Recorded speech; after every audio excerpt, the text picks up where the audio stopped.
चलिए बढ़ते हैं अध्याय नंबर 8 की तरफ। यदि हैं हमारे यूट्यूब चैनल पर नए तो अभी करें सब्सक्राइब, ताकि आप रावण आर्यवर्त का शत्रु के नए नए वीडियोज़ का लाभ उठा सकें। चलिए आज का अध्याय शुरू करते हैं। योजना तो अच्छी हैं लगती हैं दादा, कुंभकर्ण ने कहा। कुंभकर्ण द्वारा कर्कच बाहु का खजाना लूटने का सुझाव दिए हुए 2 सप्ताह हो गए थे। देर शाम गए दोनों भाई अपनी रणनीति की समीक्षा करने के लिए लकड़ी के फलक मड़े रावण के निजी पुस्तकालय में बैठे थे, जिसमें सहस्त्रों पांडुलिपियों का संग्रह था। ज्ञान का भारत में बहुत महत्व था। घरों में पांडुलिपियों के छोटे छोटे संग्रह होना असामान्य बात नहीं थी। हाँ, बड़े अच्छे संग्रह वाले पुस्तकालय केवल विश्वविद्यालयों और मंदिरों में ही होते थे। कहा जाता था कि यथोचित विश्वास के साथ कि किसी व्यक्ति के निजी संग्रह में रावण से अधिक पांडुलिपि नहीं होगी। और तो और उसने वास्तव में इनमें से अधिकांश को पढ़ा भी था। मैंने बनाई हैं, रावण ने कहा। निस्संदेह यह अच्छी हैं, हो सकता है, मगर हमारा लक्ष्य तो मैंने सुझाया था। ठीक है, रावण ने हंसते हुए कहा। तुम सब बातों के राजा हो कुंभ। कुंभ ने नाटक के ढंग से सिर झुकाया और हंसने लगा। मैं कुछ अच्छा सा पढ़ना चाहता हूँ दादा, आप कुछ सलाह देंगे? रावण ने अपने विशाल पुस्तकालय में नजर घुमाई। अपनी पांडुलिपियों को लेकर वह बहुत रक्षात्मक था। वो किसी को उन्हें लेने की अनुमति नहीं देता था, अलावा कुंभकर्ण की। ऐसी शायद ही कोई चीज होगी जिसके लिए कुंभकर्ण को मना करता होगा। क्यों न इसके बदले मैं तुम्हें एक कविता सुनाऊं? कविता? हाँ, किसकी लिखी है? रावण मौन रहा। वो लगभग लज्जित सा लग रहा था। कुंभकर्ण ने अपनी भौहें उठाई। आपकी लिखी है दादा? हाँ। हे माँ सरस्वती, यह चमत्कार कैसे हो गया? मुझे तो पता ही नहीं था कि आप कविताएं लिखते हैं। अब तुम चुप रहकर सुनोगे भी? बिल्कुल। रावण ने एक पत्र उठाया। वो घबराया सा भी था और उत्तेजित भी। उसने अपना गला साफ किया, फिर बोला, इसका शीर्षक है सूर्य एवं पृथ्वी का प्रेम गीत। क्या बात है, मुझे तो यह बहाने लगी। चुप रहो और सुनो कुंभ। क्षमा करो, मैं गंभीर होने की कोशिश करूंगा। वैसे भी कविता कहानी कोई हंसी ठिठोली नहीं है। कुंभकर्ण शरारत से मुस्कुराया। यह कविता के साथ साथ कहानी भी है। अब सुनो। सूर्य एवं पृथ्वी का प्रेम गीत। घटाएं दौड़कर गई पर्वत की ओर। कुंभकर्ण ने टांग अड़ाई। अब वहाँ घटाएं और पर्वत क्या कर रहे हैं? मुझे तो लगा था कि यह सूर्य और पृथ्वी के बारे में है। रावण ने कुंभकर्ण को घूरा, जिससे तुरंत समायाचना में हाथ जोड़ दिए गए। अब बीच में मत बोलना, बता दे रहा हूँ, रावण ने कहा। उसने एक गहरी सांस लेकर फिर से सुनाना शुरू कर दिया। घटाएं दौड़कर जाती हैं पर्वत की ओर, स्नेह से भर लेती हैं उसे बाहों में, झगड़ती हैं उसका ध्यान पाने को, उचक कर चूम लेती हैं उसके अधर को। घटाओं को लगता है पर्वत हैं उन पर मोहित, कि वो खड़ा है इतना ऊंचा ताकि जाने न दे उनको, कि वो असहज सा खड़ा रहता है निश्चल ऋषियों की सी शांति से, क्योंकि प्रतीक्षा करता है प्रतिवर्ष वो उनकी वापसी की। नहीं है कोई संदेह उनके मन में कि पर्वत को प्रेम है उनसे। दुखद है कि वो न जानेगी कभी कि पर्वत को नहीं है उनकी परवाह कतई। उसे चाहिए तो बस उनकी पोषणदायी वर्षा। वो उचकाता नहीं है चूमने को उन्हें, वो तो ये करता है उन्हें तोड़ने और अपना अभिष्ट पाने को। और जब तक यों समझ पाती हैं बहुत देर हो जाती हैं। यह दुखद है कि नहीं बचती हैं कोई घटा चेताने के दूसरे को, नहीं दौड़ती जाती हैं समुद्र की ओर। उसका मन कहता है कि यही है नीति उसकी। वो बड़ी हुई सुन कर प्रेम कहानियाँ अधे और तर्कहीन जुनून की, और इतनी हड़बड़ी में है वो मिलने को, अपने प्यासे ठहरती भी नहीं सोचने को। मगर जब वो दिखती हैं तो समुद्र को, उसकी विशालता गहराई और शक्ति को, तो झिझक जाती हैं, भटक जाती हैं इधर उधर। मगर जीत जाता है प्रेम में पगा उसका मन, और वो खुशी से समा जाती हैं उसकी बाहों में। दुखद है कि वो न जानेगी कभी कि सागर को नहीं है प्रेम उससे कतई, कि वो तो खोया हुआ है इतना अपनी विशालता में कि नदी को देखता भी नहीं, कि उसके प्रेम पूर्ण आलिंगन नहीं बदल पाते हैं समुद्र को, कि वो जल वो पाती हैं समुद्र से उपहार में। वो तो असल में उसे दिया है परोपकारी सूर्य ने। सूर्य, यह दुखद है कि जब तक नदी जान पाती हैं सच, वो खो चुकी होती हैं अपनी पहचान तलक। और फिर है यह पृथ्वी अन्यों से अलग, यह सोचती अधिक और महसूस करती हैं कम। उसका मस्तिष्क उसके हृदय से अधिक शक्तिशाली है। वो देखती है सूर्य को प्रकाशमान और ओजस्वी, एकाकी और भव्य। कितना कुछ है पास उसके, मगर उड़ा देता है वो सब कैसे? पृथ्वी मगर है चतुर, वो उठा लेती हैं सूर्य की व्यर्थ फेंकी ऊर्जा, पोषती हैं स्वयं को और बढ़ती हैं चरित्र से, मस्तिष्क से, तन और मन से। इटलाती हैं। वो अपनी ही चतुराई पर और हासिल किया है जो उसने अपने जीवन में। वो डरती हैं सूर्य से और उसकी अथाह ऊर्जा से, और खींचती हैं जैसे वो भोगता है ईश्वर प्रदत्त अपनी भेंटों को। दुखद है कि वो न जानेगी कभी कि जा सकता है था सूर्य, मगर फिर भी खड़ा रहता है तनहा, ताकि दे सके सर्वस्व पृथ्वी को। चलता है स्वयं ताकि पा सके वो लाभ इसका, चाहता है कि आए निकट मगर जानता है कि आ नहीं सकता। वो जानता है कि उसका प्रेम है इतना विकट कि जला देगा पृथ्वी को, इसलिए खड़ा रहता है वो दूर और सराहता है अपनी प्रिया को। यह दुखद है कि नहीं है कोई जो बताए पृथ्वी को, बताएं उसे कि कितना चाहता है सूर्य उसको। रावण ने पत्रक रख दिया और अपने भाई की प्रतिक्रिया की प्रतीक्षा करने लगा। कुंभकर्ण विचार मगन दिख रहा था। दादा बहुत सशक्त थी यह, पल भर बाद उसने कहा। रावण मुस्कुराया, तुम्हें अच्छी लगी? मैं तो मर मिटा, मेरा विश्वास करे दादा, एक समय आएगा जब महादेव और विष्णु भी इस कविता को उद्धृत करेंगे। रावण हंसने लगा। तुम निश्चय मुझसे बहुत प्रेम करते हो नन्हे भाई। वो तो करता हूँ, मगर सच में दादा, आप संगीत बजा सकते हैं, गाते हैं, कविता लिखते हैं, आप योद्धा हैं, आप समृद्ध हैं और आप विद्वान हैं। आप अत्यंत बुद्धिमान हैं। इतनी बड़ी दुनिया में आपके सामान कोई नहीं है। रावण ने गर्व से सीना फुला लिया। बिल्कुल सही, मेरे समान कोई नहीं है। दोनों हंस पड़े। करकच्चाबाऊ को लूटने का निर्णय के लिए हुए 1 माह बीत गया था। रावण और उसके दिल को अगले दिन गोकर्ण बंदरगाह से यात्रा प्रारंभ करनी थी, उस गति को देखते हुए जिससे उनका पोत चलता। उन्हें कुछ ही दिन में चिल्का पहुंच जाने की आशा थी। अंकपन, मरीच और 100 सैनिक उनके साथ जा रहे थे। कुंभकर्ण ने भी साथ चलने का आग्रह किया था और उसे रोकने की कुछ एक नाकाम कोशिशों के बाद रावण ने हार मान ली। मरीच और अंकपन पहले ही प्रहस्त से समझौता कर चुके थे। वो करकच्चाबाऊ की संपत्ति चुराने में रावण की सहायता करता और फिर उनके साथ ही चिल्का को छोड़ देता। सबसे मौके की बात यह थी कि करकच्चाबाऊ हाल ही में अपने स्वदेश नहार गया था, जो दजला और फिरात के बीच स्थित था, चिल्का से आधी दुनिया दूर। प्रस्तावित लूट से पहले वाली रात को रावण ने अपनी मुंह लगी वेश्या डडी मिकली के पास जाने का निर्णय लिया, जो गोकर्ण के सबसे उत्कृष्ट वेश्यालय की सबसे महंगी वेश्या थी। रावण को केवल सर्वश्रेष्ठ ही चलेगा। वो पलंग पर लेटा हुआ था, एक चादर उसकी कमर तक पड़ी हुई थी। डडी मिकली पेट के बल लेटी थी, उसका सिर रावण की जंघाओं पर रखा था, एकदम निर्वस्त्र। वो लचीली और कमनीय काया की थी, जिसके उभार सभी सही जगहों पर थी।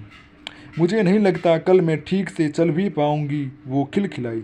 वो रावण की ओर मुड़ी और ऊपर आई। मगर लगता है कि तुम तो और के लिए तैयार हो गए हो।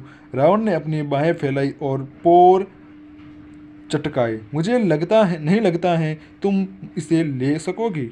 डडी मिकली ने प्यार से उसके चेहरे को देखा। तुम जानते हो कि मैं तुमसे कुछ भी ले सकती हूँ। रावण परे देखने लगा। उबा हुआ सा डडी मिकली का प्रेम लगातार चापलूसी भरा होता जा रहा था। उसका मन उस कुत्ते की ओर भटक गया जिसे कुछ महीने पहले उसने मार डाला था, वो जो हर समय उसके पीछे फिरता रहता था। खजेला, दैन्य दिखने वाला जीव, घिनौना। उसके कष्ट से छुटकारा दिलाना आवश्यक था। रावण ने उत्तर नहीं दिया। वो अपनी सांसों पर ध्यान केंद्रित कर रहा था। लंबे समय से सोया पड़ा एक पशु धीरे धीरे उसके अंदर कसमसाने लगा था। रावण, डडी मिकली हौले से बोली, मुझे लगता है मैं तुमसे प्रेम करती हूँ। रावण को महसूस हुआ कि उसके अंदर का पशु जाग गया है। डडी मिकली थोड़ा सा उठी और उसने अपने नग्न वक्ष उससे सटा दिए। उसकी आंखों से प्रेम टपक रहा था। तुम्हें मुझे बताने की आवश्यकता नहीं है कि तुम भी मुझसे प्रेम करते हो। मैं समझती हूँ। मैं बस यह चाहती हूँ कि तुम जान लो कि मैं तुमसे प्रेम करती हूँ। तुम तक क्या कर रही हो? रावण घुर्राया। वो जानता था कि उसकी सांवली त्वचा अधिकांश स्त्रियों को आकर्षक लगती हैं, मगर उसके चेहरे के चेचक के निशान हमेशा उसे असहज कर देते थे। वो दाढ़ी मूछ बढ़ा रहा था ताकि अधिकाधिक निशानों को छिपा सके। डडी मिकली उसे तकती रही। मैं देख रही हूँ तुम्हारा सुंदर मुखड़ा। वो निकट आई। उसने अपने होठ गोल कर लिए थे चुंबन के लिए। रावण ने उसे बालों से पकड़ा और उसके सिर को पीछे खींच दिया। तू मेरे चेहरे के किस हिस्से को देख रही थी? उसने पूछा। डडी मिकली जानती थी कि कभी कभी रावण को उग्रता अच्छी लगती थी। वो सिर के पीछे हाथ बांधकर पलंग पर लेटी रही, पूरी तरह समर्पण करते हुए। मैं तुम्हारी दासी हूँ, तुम मेरे साथ जो चाहे करो। रावण को इच्छा ने वश में कर लिया था। इच्छा यह जानने की कि डडी मीकली के चेहरे की सुंदरता त्वचा को उतारना और उसके नीचे मौजूद गुलाबी मांस को देखना कैसा लगेगा। उसे धीरे धीरे काटना, ऊतकों और धमनियों को कतरना, अस्थियों तक पहुंचना, अस्थियों को काटना। उत्तेजना से उसे अपनी सांसें तेज होती महसूस हुई। उसके अंदर का पशु अब दहाड़ने लगा था। रावण की उत्तेजना से बेखबर डडी मीकली एक बार फिर उसके निकट खिसकी। उसने धीरे से रावण को चूमा, स्वयं को अर्पित करते हुए, अधीनतापूर्वक। रावण ने उसके होठों को काट लिया, जोर से रक्त निकालते हुए। वो चीखी नहीं, शांत रही, रावण के कुछ और करने की प्रतीक्षा करती। रावण की सांसें तेज हो गई थी, उनका शरीर मांग कर रहा था कि जो उसने शुरू किया है उसे समाप्त भी करें। वो मदहोश सा हो रहा था। फिर उसके मन के किसी गहरे कोने से उसे एक कोमल आवाज़ सुनाई दी, दादा। कुंभकर्ण की आवाज़ मासूमियत से भरी और भय से भी। नहीं, इसे नहीं, मैं यहाँ इसे शांत नहीं रख सकता। कुंभकर्ण जान लेगा।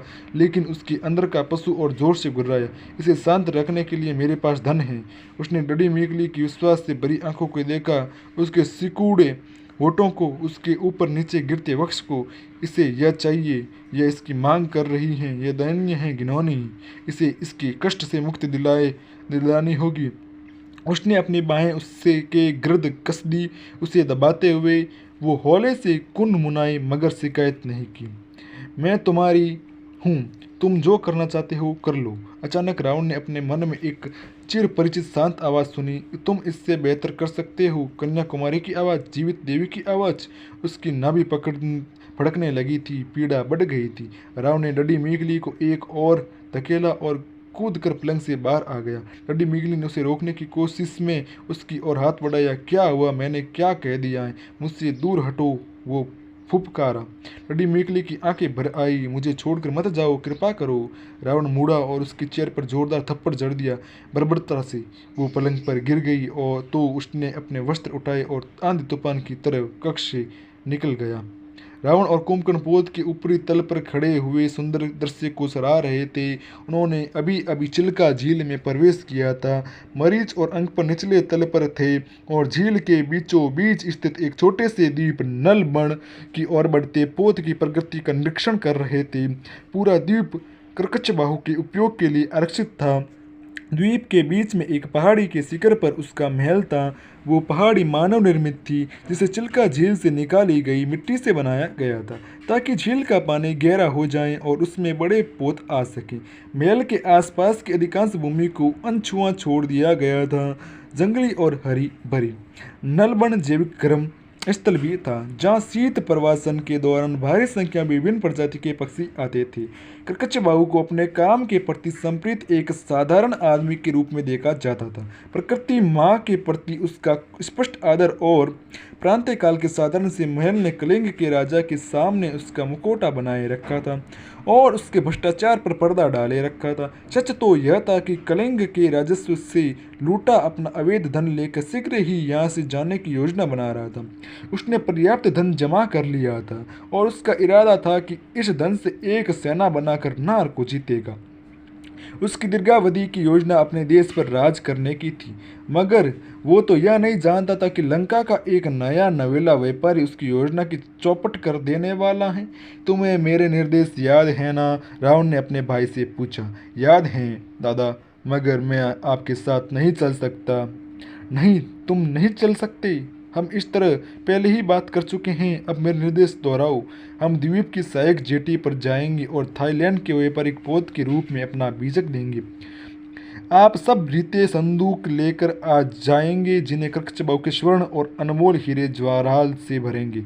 फिर आप उन्हें वापस पोत पर ले आएंगे। रावण हंसा और उसने कुंभकर्ण के बाल सरा दिए। कुंभ, यह तो मुझे करना है, मुझे वो बताओ जो तुम्हें करना होगा। ओहो वो, हाँ, तो मैं जेटी पर आपकी प्रतीक्षा करूंगा। अगर मुझे संकट का कोई चिन्ह दिखेगा तो मैं पोत का भोपू बजा दूंगा और पोत लेकर यहाँ से निकल दूंगा। मैं द्वीप के दूसरी और मुख्य जेटी पर आपकी प्रतीक्षा करूंगा और आप लोग मुझे वहां मिलेंगी। कुछ माह पहले जब एक जलयान अपने परिचालन तंत्र का नियंत्रण खोकर मुख्य जेटी से टकरा गया था, तो वो क्षतिग्रस्त हो गई थी। उसकी मरम्मत का काम चल रहा था और सारे यातायात को सहायक जेटी पर भेजा जा रहा था। ये सही है, तो मैं यहाँ तुम्हारे साथ कुछ आदमियों को छोड़कर जा रहा हूँ, लेकिन अगर कोई संकट आए तो तुम अनावश्यक रूप से कोई बहादुरी नहीं दिखाओगे। तुम पोत लेकर चले जाओगे और क्षतिग्रस्त मुख्य जेटी पर मुझे मिलोगे।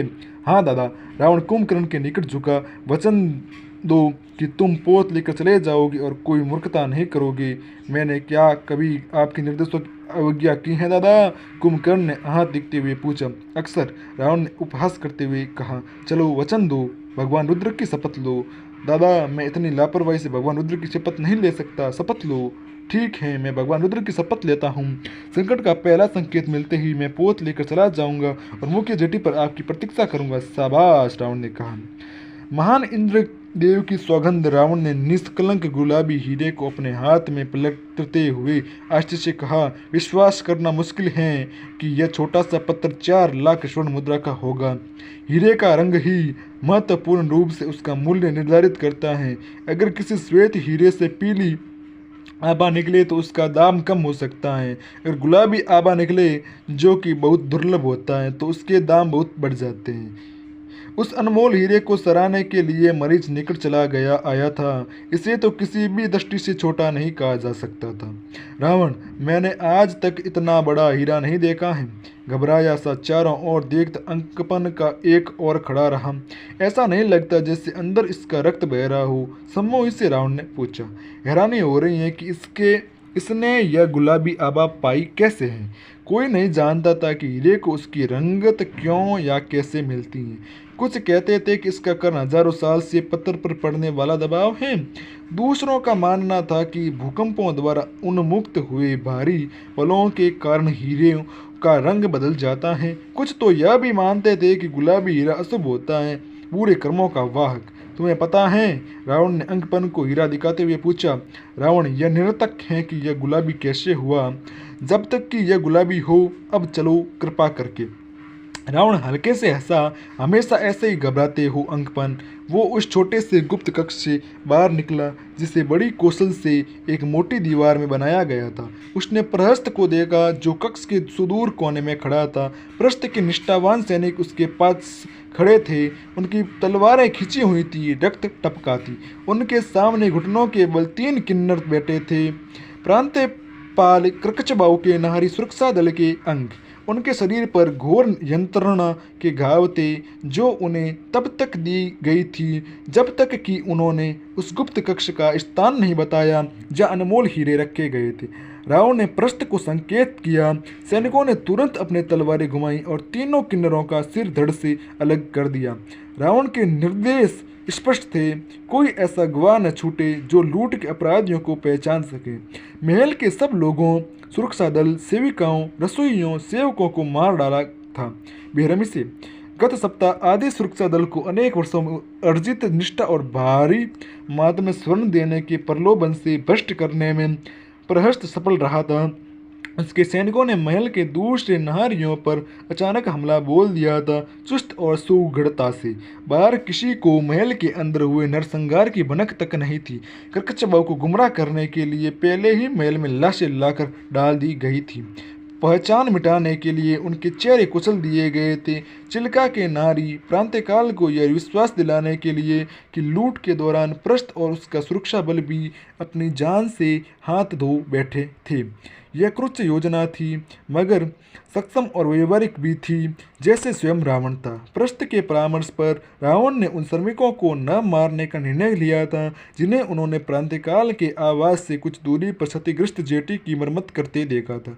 खुले में उनकी हत्या करने में उजागर होने का जोखिम था। वैसे भी श्रमिकों को महल या सहायक जेटी के पास भी जाने की अनुमति नहीं थी, तो उनके द्वारा रावण और उसके दल को पहचानने जाने की संभावना न के बराबर थी। रावण के आदमी पहले ही बड़े बड़े संदूकों में स्वर्ण भरकर ले जा चुके थे। इन्हें इस समय पोत में लादा जा रहा था। वो मरीच, अंकपन और कुछ और लोगों के साथ अनमोल हीरे लूटने के लिए रुक गया था, क्योंकि मात्र ये हीरे ही 20 लाख स्वर्ण मुद्राओं से कुछ अधिक के थे। रावण आगे बढ़ा और तीनों किन्नरों की सिर कटी लाशों को घूरने लगा। नाहरी किन्नर जब उनकी खुली गर्दनों से रक्त बह जा रहे थे तो वो निश्चल खड़ा रहा, लगभग सम्मोहित सा, अपने सामने मौजूद खूनी दृश्य की ओर खींचा सा। वो आगे झुका और विभिन्न धमनियों को पहचानने की कोशिश करने लगा, जिनसे गाढ़ा लाल द्रव्य फूट फूट कर बह रहा था। शरीर बेजान हो गए थे, मगर उनके हड्डियों को शायद अभी तक इसका पता नहीं चला था। वो अभी भी रक्त प्रवाहित कर रहे थे क्षीणता से, मगर अभी भी उन सिरों को रक्त भेज रहे थे जो अब वहां नहीं थे।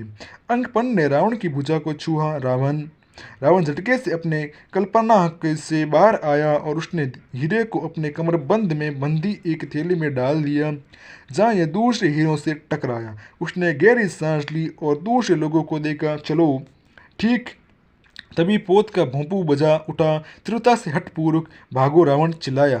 सब तुरंत हरकत में आ गए। उन्हें पता था कि उन्हें क्या करना है। योजना स्पष्ट थी। उन्हें अपने घोड़े की ओर भागना था और हवा से बातें करते हुए मुख्य जेटी की ओर जाना था।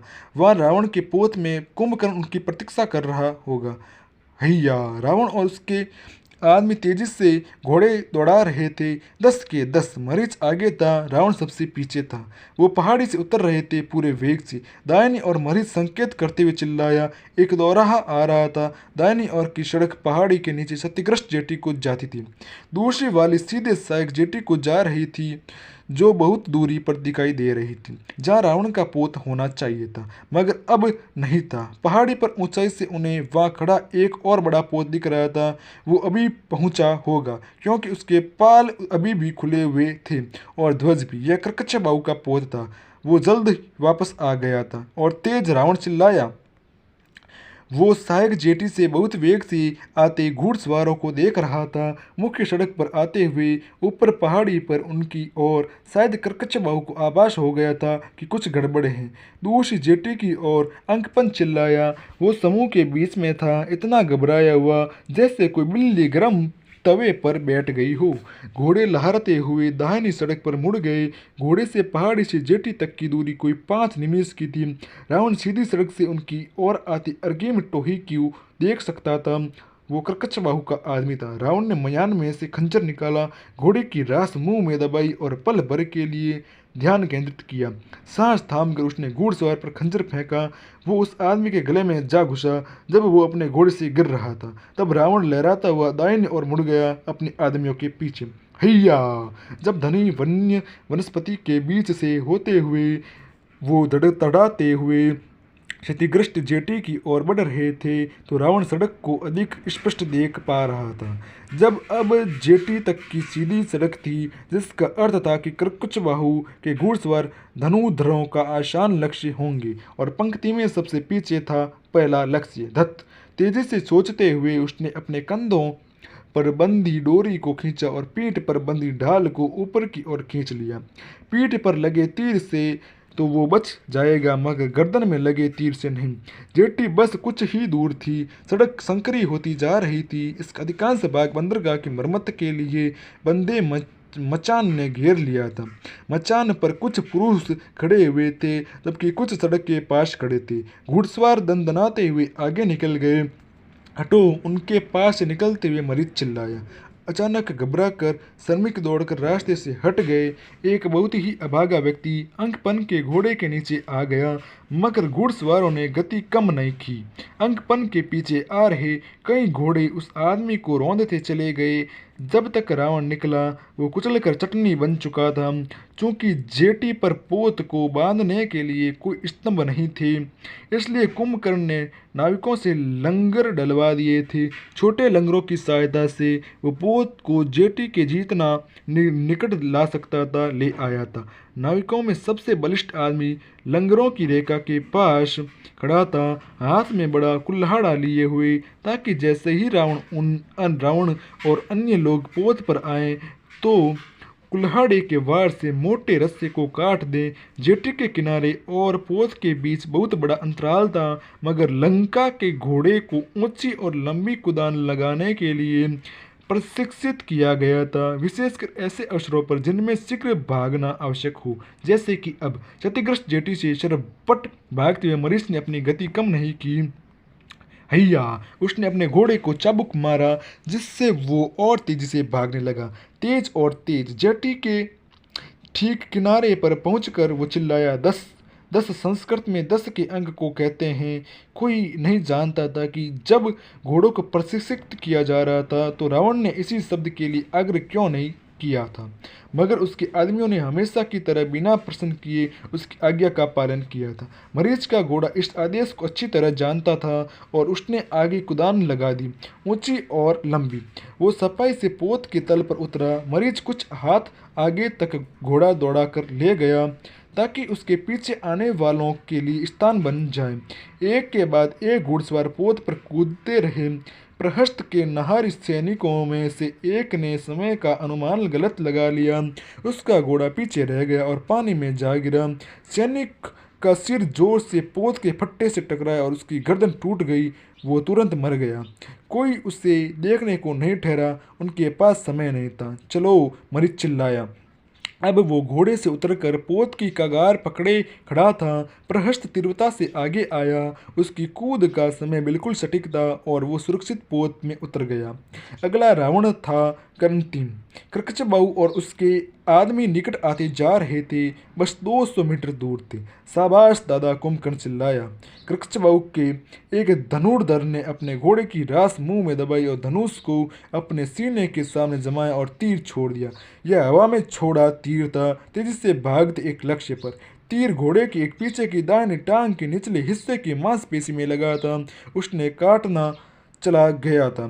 देखने में यह कोई बड़ा घाव नहीं था, रक्त भी न के बराबर निकला होगा, मगर इसने तीव्र गति से भागते पशु को क्षीण कर दिया। बेकार और भार उठाने में अक्षम हो गई। दाहिनी टांग ढह गई और अपने भयंकर गति के कारण घोड़ा बहुत जोर से गिरा। उसका सिर धरती पर लगा और गर्दन बहुत ही अस्वाभाविक कोण पर मुड़ गई थी। हमेशा चौकस रहने वाला रावण पहले ही स्वयं को रकाब से मुक्त कर चुका था। घोड़े के धराशायी होते ही चुस्ती से उसने उतरते ही हुए वो लड़कते हुए उससे दूर गया और लगभग तुरंत ही उठकर खड़ा हो गया। वो चुस्ती से आगे की ओर दौड़ पड़ा। दादा, कुंभकर्ण के स्वर में चिंता और भय समाया हुआ था। उसके पास खड़े सब लोगों के मन में से समान विचार था, रावण आ नहीं पाएगा। मरीच ने कुंभकर्ण को और फिर रावण को देखा। भगवान रुद्र दया करें, कोई भी पुरुष किसी भी तरह उस अंतराल को कूदकर पार नहीं कर सकता था जिसे नापने में अधिकांश घोड़ों को पूरा जोर लगाना पड़ता है, मगर यह कोई साधारण पुरुष नहीं था, यह रावण था। वो दौड़ता हुआ जेटी पर गया, आगे भागता किनारे की ओर, बंदरगाह के उस भारोत्तोलक की ओर जो पोतों पर माल लादता था।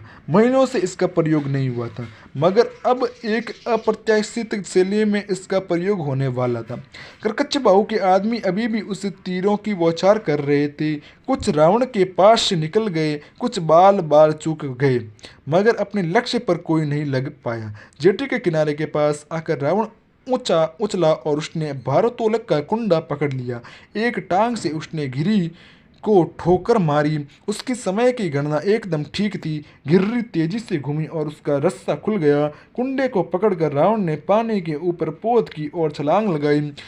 तीर अभी भी उसके आसपास आ रहे थे। कुंभकर्ण और शेष दल अपने स्थान पर जड़ खड़े थे। इस उत्तेजना भरे प्रदर्शन से सम्मोहित से उचित ऊंचाई पर पहुंचते ही रावण ने वेग हासिल किया, अपने शरीर को आगे की ओर झुलाया और कुंडे को छोड़ दिया। वो हवा में ऊंचा उड़ा और फिर आराम से पोत के तले पर आ गिरा। अपने गिरने पर रोक लगाने के लिए वो लुढ़का और तुरंत ही अपने पैरों पर खड़ा हो गया। उसके आदमी उसके आसपास खड़े थे, विस्मित मौन। चलो, रावण चिल्लाया। कुंभकर्ण लंगर के रस्से से पास खड़े आदमी की ओर मुड़ा। काट दो इसे।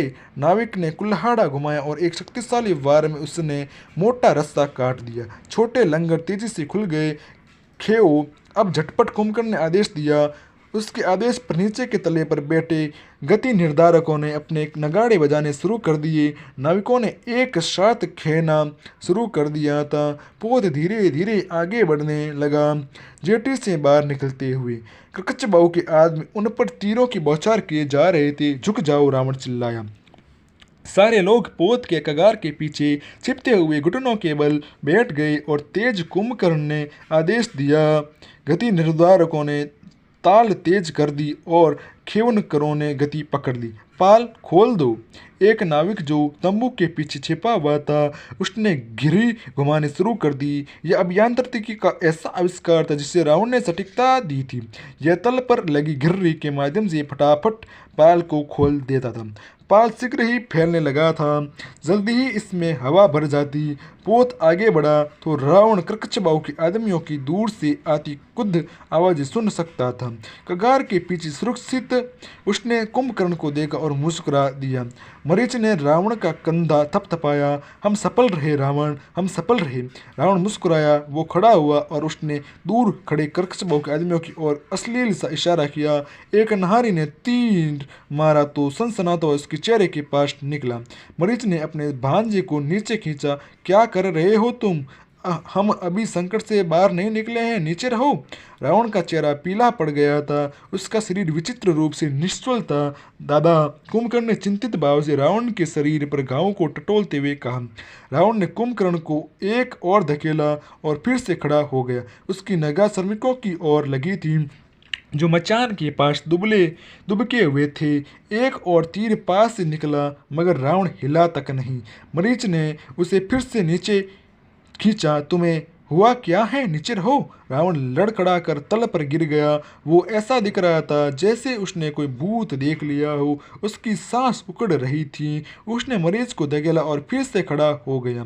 इस बार एक तीर उसके कंधे से टकराया और घातक बल से उसके अंदर घुस गया मगर रावण हिला तक नहीं। उसकी आंखें मचान पर चिपक गई थी।